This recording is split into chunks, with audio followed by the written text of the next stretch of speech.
Fala galera, beleza? Hoje começam as aulas do Ensino Voluntário SP. Temos novidades por aí, hein? Alguns professores já manifestaram interesse em colaborar com esse projeto.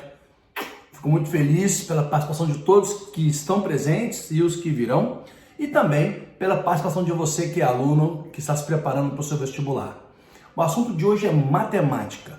Vou mostrar para vocês como é que durante esse processo os assuntos serão abordados, ok? Definimos, após algumas pesquisas, que alguns assuntos possuem predominância nos vestibulares. E nós organizamos esses assuntos e trabalharemos semanalmente com cada assunto. Separamos 9 assuntos que com certeza caem nos vestibulares, principalmente no Enem, tá? Foi feita uma pesquisa e desses 9 assuntos nós organizamos, como vocês podem ver, aqui nessa planilha, e nós trabalharemos cada assunto em cada semana. Pode ser que existam mais vídeos sobre o mesmo assunto, dependendo da extensão do assunto, mas nós trabalharemos com cada assunto separadamente e organizado a cada semana. Nessa primeira semana, nosso tema será problemas envolvendo funções do primeiro e segundo graus. A prova do Enem está recheada de interpretação de textos e análises de dados que resultam em equações tanto do primeiro quanto do segundo graus. Você está preparado para resolver um problema como este, caso caia no Enem? Então é necessário que nós vejamos novamente alguns conceitos sobre equações. Você pode se perguntar, por que, professor, eu preciso rever equações? Porque se os problemas envolvem função do primeiro e segundo grau, se você domina equações, você não vai ter nenhum problema ao desenvolver a questão, tá ok? Talvez na interpretação, e nós falaremos da interpretação logo em seguida. É necessário primeiro revermos os conceitos e resoluções de equações do primeiro e do segundo grau. Vamos nessa? E para nós identificarmos as equações do primeiro grau, nós temos uma regrinha. Basta enxergar no expoente da incógnita qual é o número que está elevado sobre a incógnita. Por exemplo, eu estou tendo uma equação do primeiro grau, eu coloquei o exemplo 1 aí, como 2x mais 13 igual a x mais 17. Repare que os x da minha equação, eles estão elevados a um fantasminha, né? A um expoente unitário. Então nós sabemos que essa equação é uma equação do primeiro grau. Por exemplo, se vocês tiverem uma equação dessa natureza, vamos colocar aqui uma observação rapidinho. X mais 3x ao quadrado é igual a 12, por exemplo. Essa equação aqui, ela torna-se do segundo grau, porque a incógnita, ela possui dois expoentes. O x está elevado a 1 e o x está elevado a 2. Nesse caso, o 2 ele é maior que 1. Por isso a gente diz que essa equação é uma equação do segundo grau. Então, primeiro precisamos identificar qual é o grau da equação. Após enxergar o grau da equação, saberemos o procedimento para a resolução. Então, vamos apagar o que eu fiz aqui, porque a proposta primeiro era que você enxergasse a diferença da equação do primeiro grau para a equação do segundo grau, e daqui a pouquinho a gente vai rever isso. Na equação do primeiro grau, como a equação já foi identificada como uma equação do primeiro grau, nós faremos o quê? Resolução da equação de primeiro grau padrão. Qual que é o padrão? Separar a incógnita, né, e os coeficientes que estão com ela dos números. Ou seja, esse x aqui, que é esse camaradinha que está aqui, que está positivo, ele vai passar para cá negativo, para eu organizar os x antes da igualdade. Então nós teremos 2x menos x, que é igual o 13 que está antes da igualdade, eu passo para depois da igualdade, mudando o sinal dele também. E ficaria como? Já adotando o 17, que é positivo, que está depois da igualdade, nós teremos 17 menos 13, porque o 13, né, a gente fala que muda de lugar, mas não é isso que ocorre. Mas vamos adotar que é isso, tá? Passa o número para cá, muda sinal, passa a letra para lá, muda sinal. Vamos supor que seja essa brincadeira aí. Mudou de termo, mudou de lugar da equação, a gente muda o sinal. ok? Então nós temos 2x menos x igual a x e 17 menos 13 igual a 4. Portanto, o nosso x equivale a 4. Essa é a resposta da nossa equação do primeiro grau. Viram como é simples? Letra para um lado, número para o outro, faz as associações e conclui o exercício. Vou colocar um outro exemplo aqui, um exemplo 2, tá bom? Esse exemplo 2, ele vai abordar também exercício sobre equação do primeiro grau. Vamos colocar a equação 2 que multiplica, vamos colocar de azulzinho mesmo para manter um padrão, tá? 2 que multiplica x menos 1/3. Vou utilizar agora a propriedade distributiva para nós trabalharmos com alguns outros conceitos. Mais 3/2 igual a x mais 2/5, por exemplo. Note que dentro de um assunto eu vou abordar diversos outros assuntos. Por isso que eu vou dar ênfase aos assuntos já discutidos na apresentação da aula, mas embutidos neles existem outros assuntos e a gente abre um parênteses e discute os casos, ok? Esse caso, por exemplo, é o caso de uma equação de que grau?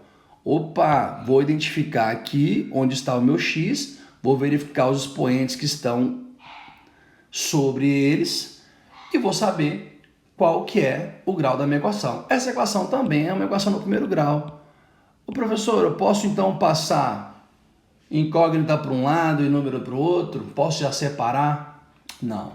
Por que não? Aqui existem algumas propriedades. Observe que você precisa, primeiro, multiplicar o 2 pelos elementos, pelos termos que estão dentro dos parênteses e em seguida realizar o MMC. Para resolver a equação do segundo grau, nós precisamos equilibrar essa equação através do MMC. Tem uns macetinhos que a gente vai adotando ao longo da resolução, ok? Primeiro passo, então, fazer a multiplicação adotando a propriedade distributiva ou o chuveirinho, como você preferir, não tem problema. 2 vezes x, 2x, repete o sinal, menos 2 vezes 1/3. Galera, tem gente que tem dúvida em fazer isso aqui, ó. 2 vezes 1/3. Ah, então eu ponho 2 vezes 1 e o 2 vezes 3? De jeito nenhum, pelo amor de Deus. Não faça isso não. O 2 vezes 1/3 é como se você adotasse o seguinte princípio, olha. 2 vezes 1/3. Coloque no denominador, embaixo do 2, um fantasminha, olha lá. Porque todo número possui um denominador. Se ele não é visível, o denominador é 1. E você vai lembrar que, multiplicando a fração, nós multiplicamos numerador com numerador e denominador com denominador. O famoso de cima com de cima, de baixo com de baixo. Isso vale só para multiplicação, ok? 2 vezes 1, eu tenho então 2. 1 vezes 3, eu tenho 3. Ótimo! Então, eu já sei quanto que é 2 vezes 1/3. É igual a 2/3. Estou fazendo bem passo a passo, galera, para que vocês possam se familiarizar com os conceitos e à medida que a gente vai desenvolvendo o raciocínio, a gente acelera um pouco mais a resolução mais para frente. Lembre-se que a ideia é te auxiliar durante essa fase de preparação para o Enem. Então, todo cuidado é pouco. Bom, continuando, nós fizemos então a multiplicação do 2 vezes 1/3 e vimos que dá 2/3. Beleza, então vamos colocar aqui o 2/3. Mais 3/2, repete todos os outros termos. É melhor, faz passo a passo por enquanto, depois você acelera seu raciocínio e faça do jeito que preferir, tá bom? Nesse exato momento não existe multiplicações a serem feitas, nem divisões, apenas operações de soma e subtração. Porém, existem frações. Quando há fração, nós tiramos o MMC, que é o mínimo múltiplo comum, entre os denominadores. Vamos falar isso rapidinho, vamos abrir um parênteses e continuar essa ideia aqui. Veja nesse caso aqui, nós temos uma equação, vamos voltar para o exemplo 2, sobre a equação do primeiro grau. Nós temos uma equação com alguns denominadores, E adivinha, os denominadores são os mesmos que eu apresentei naquele exemplo sobre o MMC, 2, 3 e 5. Então nós já sabemos que o MMC é 30. E nos demais termos, eu vou colocar um fantasminha para a gente enxergar qual que é o denominador que está com ele. Afinal de contas, nós vamos ter que dividir o MMC por cada denominador e o resultado multiplicar pelo numerador, como nós fizemos aqui na seção anterior. Prosseguindo, nós teremos, então, uma barrinha grandona, tá bom? Indicando o seu MMC. O seu MMC vai ser, vou colocar ele mais para cá, porque a gente já resolve a conta toda nesse espaço. Nós temos aqui o 30, que é o MMC. Se vocês quiserem, a gente faz de novo. O MMC entre 2, 3 e 5, basta voltar um pouquinho o vídeo que vocês verão a resposta, dá 30. Nós vamos dividir por cada um desses denominadores que eu estou registrando aqui com asterisco. Cada um deles. Nós vamos dividir e a resposta vamos multiplicar pelos seus numeradores, pelos numeradores das frações, ok? Então ficaria assim, ó, vamos lá, mantendo a mesma orientação. O 30 dividido por 1 dá 30. 30 vezes 2 dá 60. Então nós temos 60x no primeiro termo. Mais ou menos, o sinal é de quê? Menos, então preserva o sinal de menos. 30 dividido por 3 é 10. E 10 vezes 2 é 20. Então, nós colocamos aqui o 20. Mais, o próximo sinal é de mais. Então, repete o sinalzinho de mais. 30 dividido por 2 é 15. E 15 vezes 3 dá 45. Estão entendendo, galerinha? Divide pelo de baixo e multiplica pelo de cima. Não se esqueçam. Então, nós temos aqui 45. Igual, repete a igualdade. É procedimento, a gente colocou uma barra grandona para caber todos os termos. Então, repete o sinal e a igualdade, cada um no seu devido lugar. 30 dividido por 1 é 30. 30 vezes x, 30x. Mais, por fim, né, o último termo, 30 dividido por 5 dá 6. E 6 vezes 2 dá 12. Bom, vamos manter uma proporção aqui para ficar melhor? Eu vou colocar aqui como se fosse nessa equação 20 quintos, tá bom? Tudo bem que 20 quintos daria 4, mas vamos manter o denominador, porque a gente preserva aqui o 20 e aqui o 120. Vocês vão entender por quê. Quero trabalhar com o número inteiro agora na ordem negativa não, tá bom? Vamos trabalhar com os números positivos só para a gente relembrar o conceito. Depois a gente arrebenta aí e explora as demais propriedades, tá joia? É equação? É equação. Então, o MMC vai embora. O MMC vai embora na equação. E o que sobra é a equação do primeiro grau, simples, em que apenas é necessário que passe x para um lado, número para o outro, para concluir a resolução. Então, vamos continuar o nosso raciocínio aqui. Eu tenho 30, que está aqui depois da igualdade, ele tem que ir para antes da igualdade com o sinal trocado. E esses dois camaradas aqui, que são dois números, menos 20 mais 45, nós sabemos que é 25.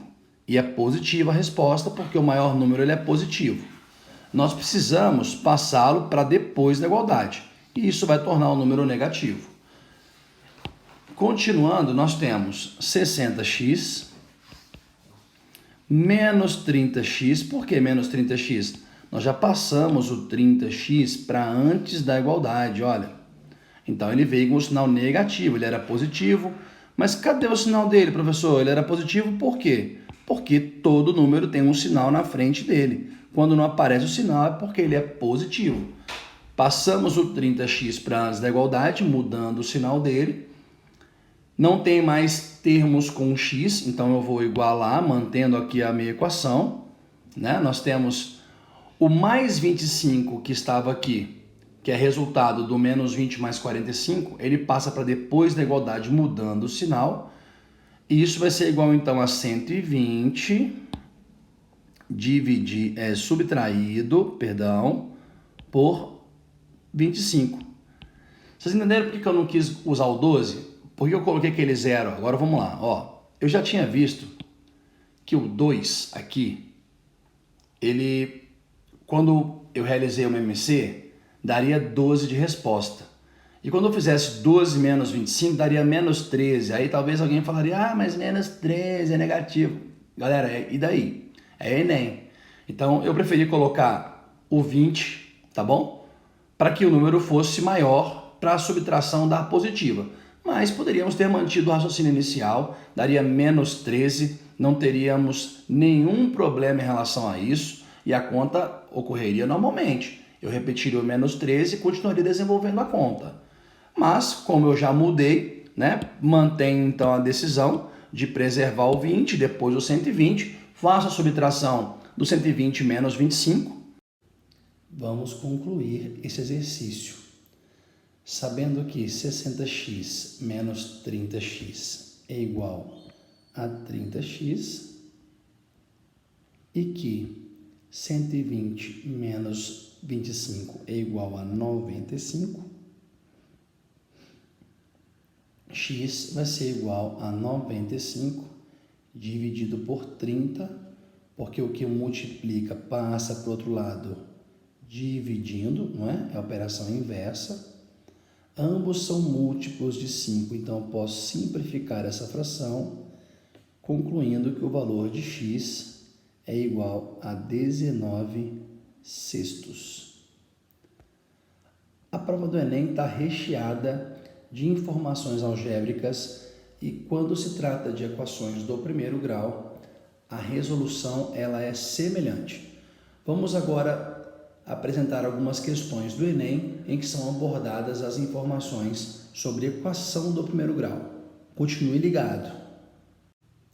Mas antes, nós falaremos sobre interpretação algébrica partindo de uma análise literal, ou seja, você é capaz de interpretar matematicamente aquilo que se lê? Vamos praticar um pouquinho antes de resolvermos as questões já definidas para a aula de hoje.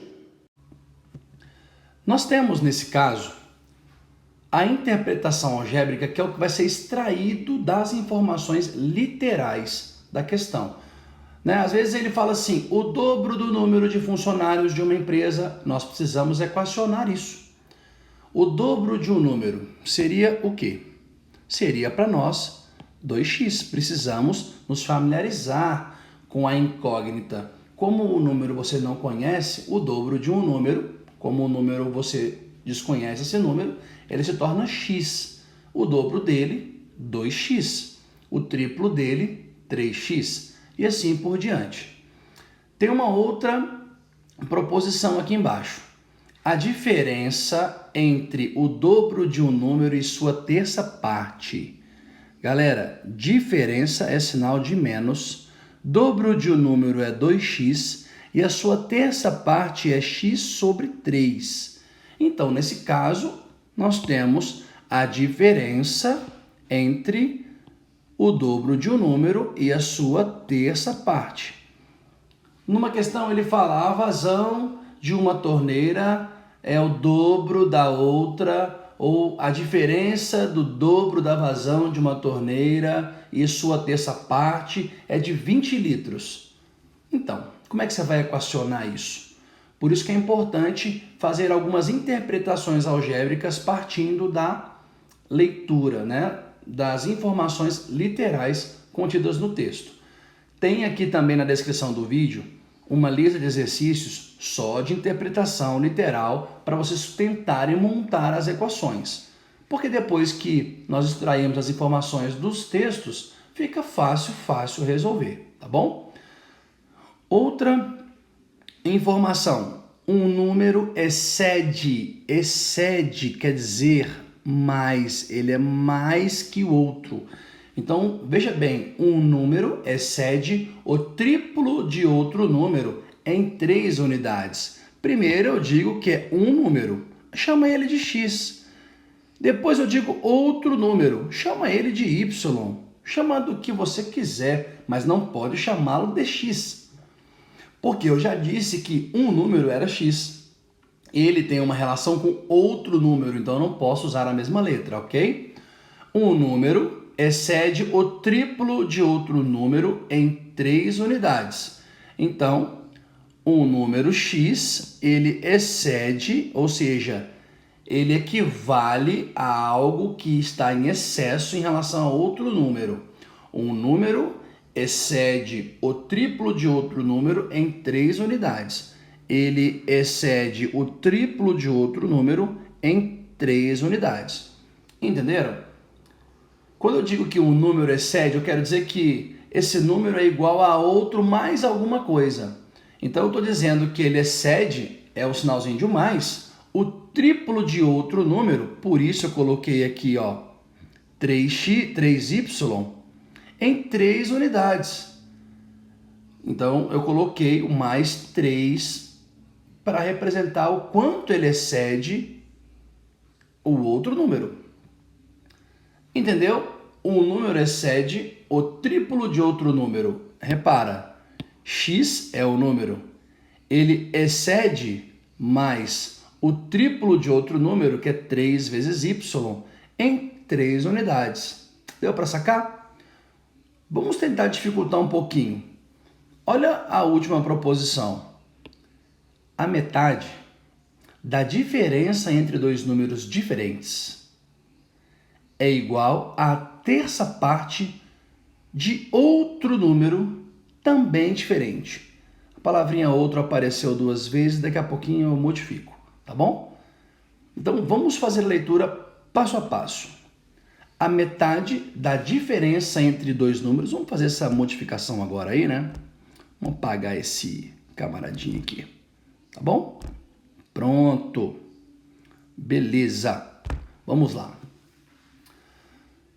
A metade da diferença entre dois números. Então, antes de você ver a resolução, dá um pause no vídeo e tenta fazer sozinho, depois compara se sua resolução está de acordo, ok? A metade da diferença entre dois números diferentes. Então, existe uma diferença, que é o sinalzinho de menos, nós já sabemos que a diferença é o sinalzinho de menos, entre dois números diferentes. Então, é como se eu tivesse x um número, menos y outro número. E a metade dessa diferença, ela precisa ser analisada dessa forma. Olha, a metade vezes a diferença entre dois números. Vocês entenderam que tem um macetinho? A metade da diferença, não é a metade de um, não é a diferença da metade de um com o outro. É a metade da diferença entre dois números diferentes, por isso que eu coloquei x e y aqui, é igual a terça parte de outro número também diferente. Vamos chamá-lo de w, a terça parte de outro número diferente. Às vezes eles analisam uma questão, eles falam assim, comparando a densidade demográfica de uma população, ela excede em 1 milhão de habitantes outra, ou a terça parte de outra densidade demográfica de outro país. Então é importante interpretar algebricamente. Uma empresa, para conter os gastos, reduz em terça parte o dobro do número de funcionários do ano anterior relacionado ao mesmo bimestre, e etc. e tal. Ou seja, é uma interpretação matemática que está ali dentro. Para vocês praticarem essas interpretações, tem uma listinha aí, também na descrição do vídeo, tá ok? Basta clicar no link que vai aparecer uma lista só de interpretação algébrica para vocês. Para que assim gere competências para resolvermos as questões envolvendo equações do primeiro grau que caíram nos anos anteriores do Enem. Aliás, pessoal, não há nenhuma outra maneira mais eficaz de se estudar para uma prova, para um certame, que resolver as questões dos anos anteriores referentes a este evento. Então, se você quer fazer uma boa prova do Enem, pegue as provas anteriores e faça as provas. Se conseguir fazer a prova dos últimos 10 anos, está ótimo, nós temos tempo para isso. Comece a se preparar. resolva as questões, busque soluções na internet, tire a dúvida conosco, caso necessário. Basta colocar na descrição do vídeo, por exemplo, nas listas que eu vou compartilhar, nós faremos então 3 listas para vocês estudarem. A primeira lista é sobre resolução das equações do primeiro grau. A segunda lista vai ser sobre a interpretação algébrica do que se pede, como agora nós acabamos de ver. E haverá mais uma outra lista que é só de exercícios do Enem que envolvem equação do primeiro grau para vocês praticarem. E falando nisso, vamos apresentar 2 exercícios que englobam o assunto já hoje discutido, tá bom? Sobre equações do primeiro grau, para que vocês possam se espelhar nas resoluções e concluírem os exercícios das listas que serão fornecidas para vocês, ok? Aí durante a semana, a gente organiza um dia, faz uma live para quem está acompanhando a gente, tá ok? Eu vou colocar as informações no nosso canal oficial, também no YouTube e na nossa rede social, no Instagram. Então vai lá, se inscreve no nosso Instagram, Exatic Centro de Estudos, procura ele aí que você vai encontrar, se chama @ExaticOficial. E eu vou discutir qual seria o melhor dia, porque a minha proposta foi que nós estudássemos matemática e física organizadamente. Então, hoje nós falaremos da equação no primeiro grau, na segunda-feira, conforme eu combinei, no dia 4. Desculpa até o atraso, por conta dos recursos, são novos para nós, então tem que fazer edição, uma série de coisas. Das próximas a gente vai tentar soltar isso aí de modo mais espontâneo para vocês, tá bom? Sem menos cortes, mas hoje é o primeiro dia, então a gente teve que fazer algumas edições. Vamos ver parte da equação do primeiro grau hoje, amanhã a equação do segundo grau, vamos finalizar o primeiro tema. Na quinta e na sexta falaremos de física, porque você tem um intervalo para estudar o que está sendo dito, e na quinta e na sexta, o que for discutido, você tem um intervalo do final de semana até a próxima aula da segunda-feira na próxima semana.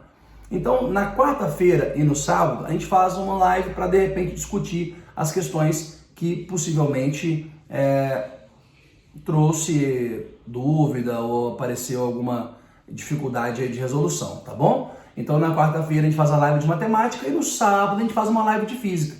Então, a gente vai ter sempre uma rotina. Segunda, terça, matemática, live de matemática. Quinta, sexta, física, live de física para discutir as questões que nós apresentaremos para vocês nas descrições dos vídeos, ok? Bora resolver mais 2 questõezinhas, agora referente ao Enem, usando as técnicas e o assunto discutido sobre equações de primeiro grau. Vamos nessa!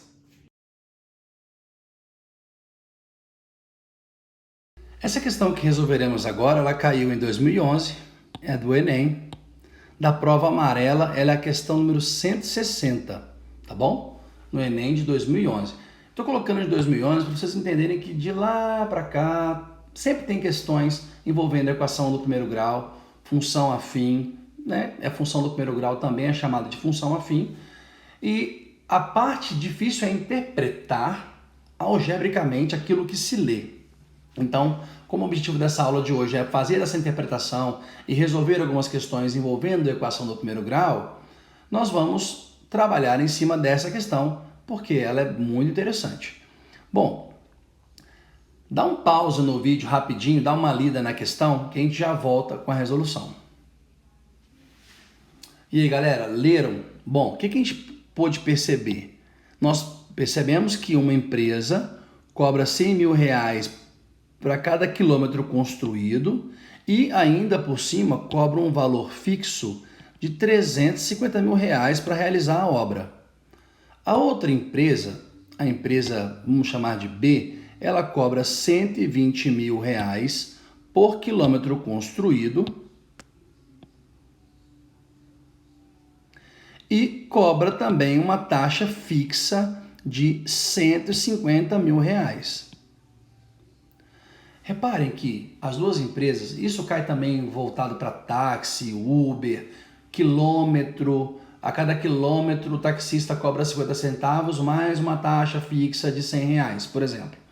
Então, se vocês lembrarem dos conceitos abordados, né, das identidades da função afim, nós veremos que a empresa A, vamos colocar organizadamente aqui, que a empresa A, ela possui um custo fixo. Lá na interpretação algébrica, olha, 100 mil a cada quilômetro rodado.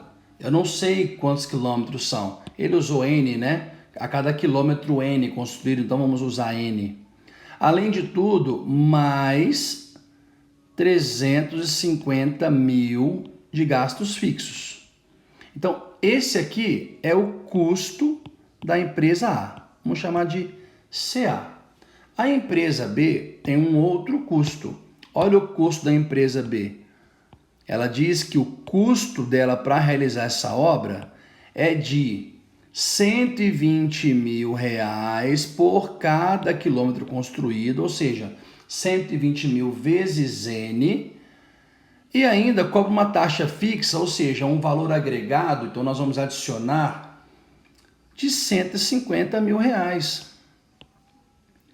Então a primeira fase do exercício era essa, interpretar qual era a equação algébrica, a informação algébrica contida na informação literal.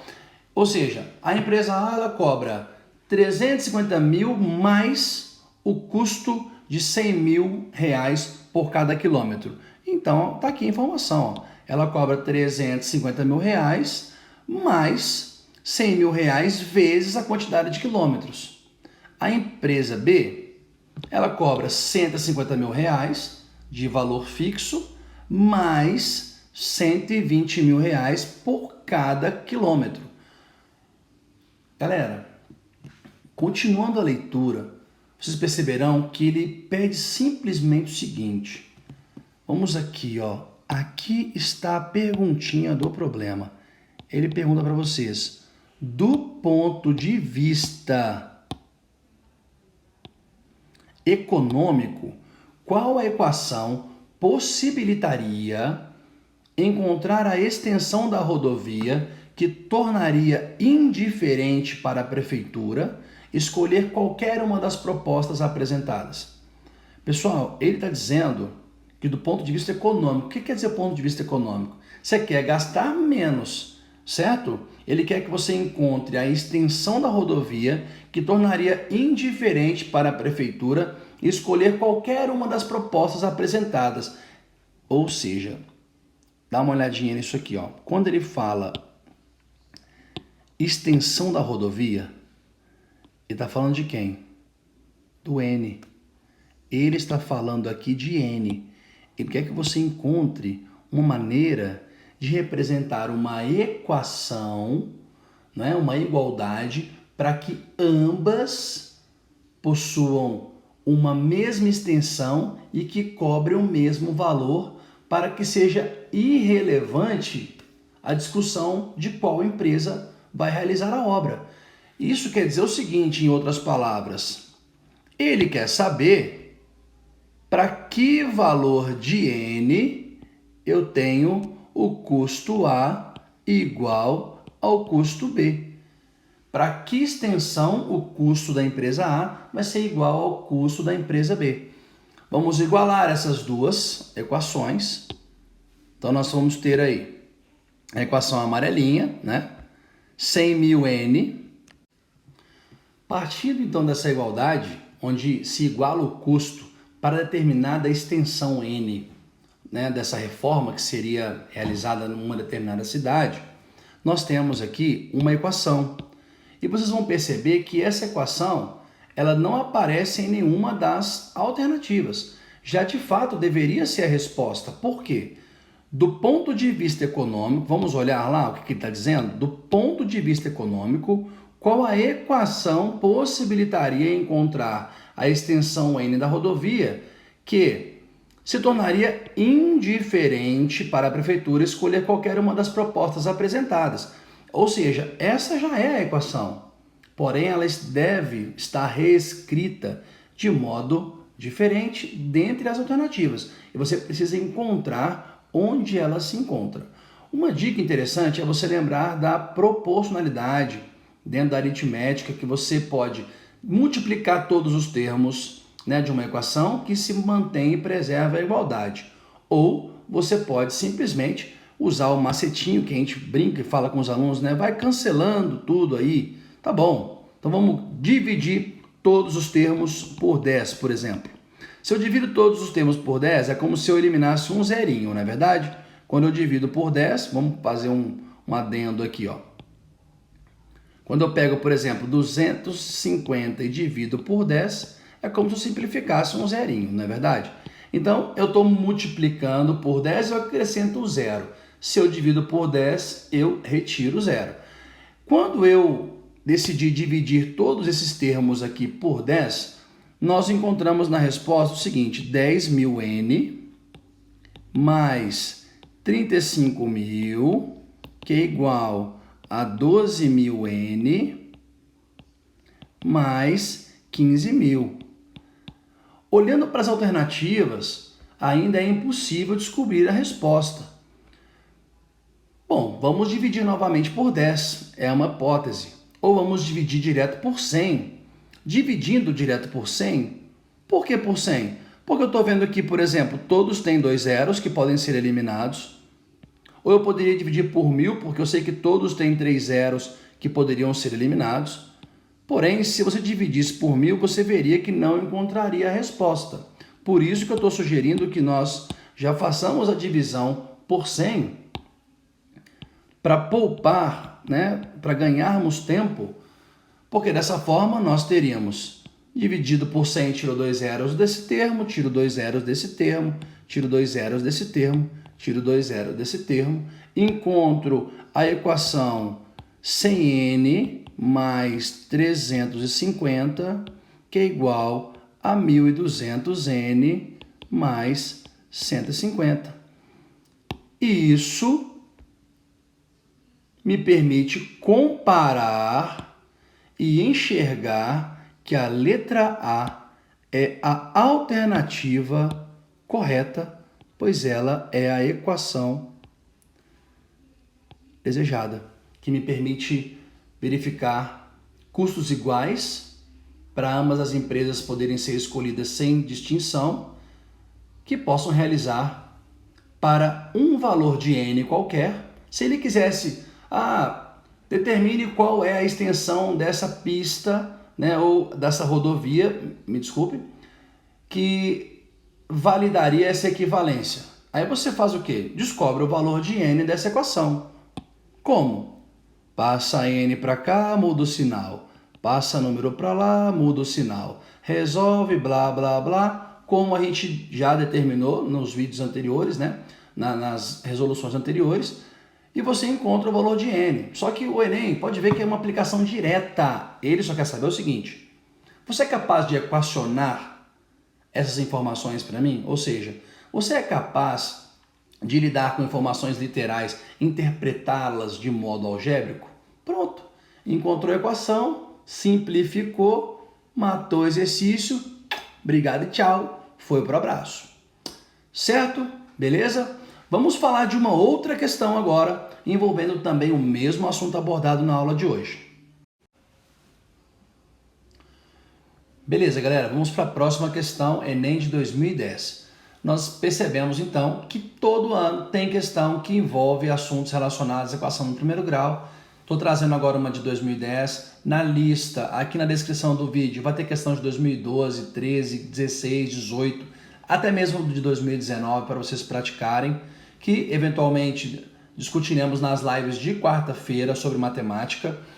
Mas o assunto agora, ele não muda, o tema é o mesmo, e eu peço que você dê um pause nesse vídeo rapidão, faça uma leitura e já iniciamos com a resolução em instantes, ok? Beleza, galera, então lida a questão, vamos às informações importantes. Está dizendo o seguinte para a gente, ele quer saber quantas cédulas a mais em relação ao número de moedas eu consigo fabricar com R$1.000. Então é como se você enxergasse o seguinte, moedas, vamos lá, vamos sublinhar aqui os custos de cada um. Para fabricar R$1 eu tenho 26 centavos que são gastos para fabricar uma moeda de R$1, e para fabricar uma cédula nós temos o equivalente a 17 centavos. 17 centavos é quanto custa uma nota, né? Está dizendo aí, ó, uma nota custa 17 centavos. Vamos colocar azul que fica bonitinho, todo mundo fica bonitinho aí, tá bom? Uma nota custa 17 centavos, enquanto para nós fabricarmos uma moeda, o Banco Central, nós não, quem dera se fosse o Banco Central, para o Banco Central custa 26 centavos, né? Então, temos as seguintes informações: 26 centavos para cada R$1 de moeda e 17 centavos para cada cédula fabricada pelo Banco Central. A pergunta consiste em saber qual é o número de cédulas a mais que eu posso fabricar com R$1.000. Então vamos descobrir quantas moedas eu fabrico com R$1.000, quantas notas eu fabrico com R$1.000, depois eu vejo a diferença entre os valores. Como ele já me disse que as cédulas têm número maior, porque ele quer saber quantas cédulas a mais, eu vou subtrair o número de cédulas do número de moedas, beleza? Vamos para o que interessa. Para eu saber as moedas, eu vou montar uma equação do primeiro grau. Por exemplo, cada moeda custa 26 centavos, então 0,26 vezes x, que é um número que eu não tenho, é igual a R$1.000, porque eu vou gastar R$1.000 para fabricar uma quantidade de moedas que eu não sei quanto. Isso quer dizer, segundo as orientações da equação do primeiro grau e procedimentos de resolução, que para eu encontrar o valor de x, basta eu passar para o outro lado da igualdade, dividindo aquilo que se multiplica. Percebam que o 0,26 está multiplicando o valor de x. Logo, nós temos que x é igual a 1.000 dividido por 0,26. E isso é igual a 3.846 moedas inteiras. 3.846 moedas inteiras. E para nós descobrirmos a quantidade de cédulas, vamos colocar aqui, ó, cédulas, montando também uma equaçãozinha, nós teremos que, para cada cédula, eu tenho gasto, o Banco Central tem um gasto de 17 centavos, vezes um número que eu desconheço, que é y, porque eu não sei quantas cédulas são fabricadas, até que o montante de R$1.000 sejam gastos. Então eu monto uma equaçãozinha, 0,17 vezes y é igual a R$1.000. Do mesmo modo, quero encontrar o valor de y, e existe uma multiplicação, então o 0,17 passa para o outro lado, dividindo, logo nós temos que y é igual a 1.000 dividido por 0,17, e isso é igual a 5.882 cédulas inteiras. Então, beleza. Eu quero saber quantas cédulas a mais em relação ao número de moedas. É como se eu fizesse uma subtração, não é verdade? É como se, então, no enunciado, eu tivesse que encontrar a quantidade de cédulas menos a quantidade de moedas. Isso quer dizer que eu tenho y menos x, que é igual a 5.882 menos 3.846. Fazendo uma subtraçãozinha, nós temos a resposta 2.036. Portanto, alternativa letra B. Então, galerinha, olha só. Interpretando algebricamente a informação literal, vocês montam a equação do primeiro grau que quiserem, façam os comparativos que desejarem, tá ok? E encontrem as resoluções das situações problema. Nós temos agora uma lista de exercícios na descrição desse vídeo, com mais alguns exercícios envolvendo o assunto da equação no primeiro grau. Eu espero que vocês se divirtam e voltem para a live de quarta-feira, para a aula de amanhã, para complementação, pois falaremos da equação do segundo grau e que vocês possam ter um momento proveitoso de aprendizado aqui juntos conosco, tá ok? Mais uma vez, desculpe o horário de ter postado o vídeo de hoje. É a primeira vez que nós editamos, usamos esses recursos para que vocês possam ter uma informação aí mais acessível e de qualidade, tá bom? Espero ter colaborado com vocês e toda sugestão é bem-vinda e válida. Obrigado e tchau!